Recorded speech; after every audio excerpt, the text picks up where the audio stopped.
अपरा एकादशी 2026। क्या आप जानते हैं कि साल भर की सभी एकादशियों में से वो कौन सी एकादशी है जो अनजाने में किए गए भयंकर पापों से भी मुक्ति दिलाकर अपार धन और कीर्ति प्रदान करती है? जी हाँ, हम बात कर रहे हैं अपरा एकादशी की। अगर जीवन में बाधाएं खत्म नहीं हो रही हैं, तो ये वीडियो अंत तक जरूर देखें। अपरा एकादशी क्या है और कब है? ज्येष्ठ मास के कृष्ण पक्ष की एकादशी को अपरा एकादशी कहा जाता है। अपरा का अर्थ है अपार, यानी वो व्रत जो अपार पुण्य देने वाला हो। वर्ष 2026 में ये एकादशी 13 मई बुधवार को मनाई जाएगी।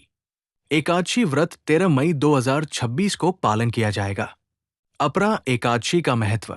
शास्त्रों के अनुसार इस व्रत का फल गंगा तट पर पितरों को पिंड दान करने या स्वर्ण दान करने के समान है।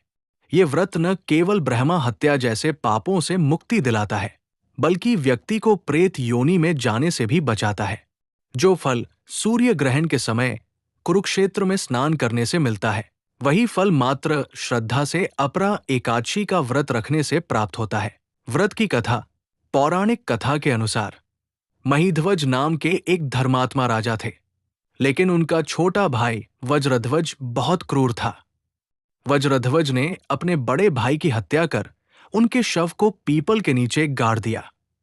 अकाल मृत्यु के कारण राजा की आत्मा प्रेत बनकर उस पेड़ पर रहने लगी और राहगीरों को परेशान करने लगी। एक दिन धौम्य ऋषि वहां से गुजरे। उन्होंने अपने तप से राजा के प्रेत बनने का कारण जाना और दयावश उन्हें अपरा एकादशी के महत्व के बारे में बताया। ऋषि ने स्वयं राजा के निमित्त ये व्रत किया और उसका पुण्य राजा को अर्पित कर दिया।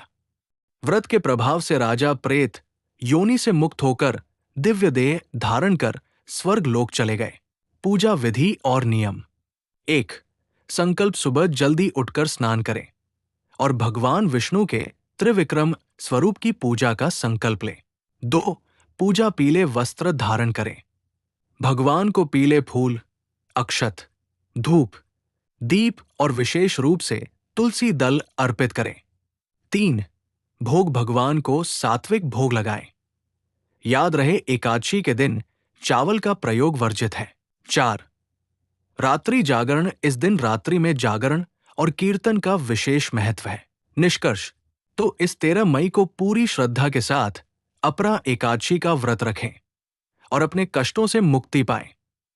अगर आपको ये जानकारी अच्छी लगी हो तो वीडियो को लाइक करें और कमेंट में जय श्री हरि जरूर लिखें। ऐसी ही धार्मिक जानकारियों के लिए हमारे चैनल को सब्सक्राइब करें।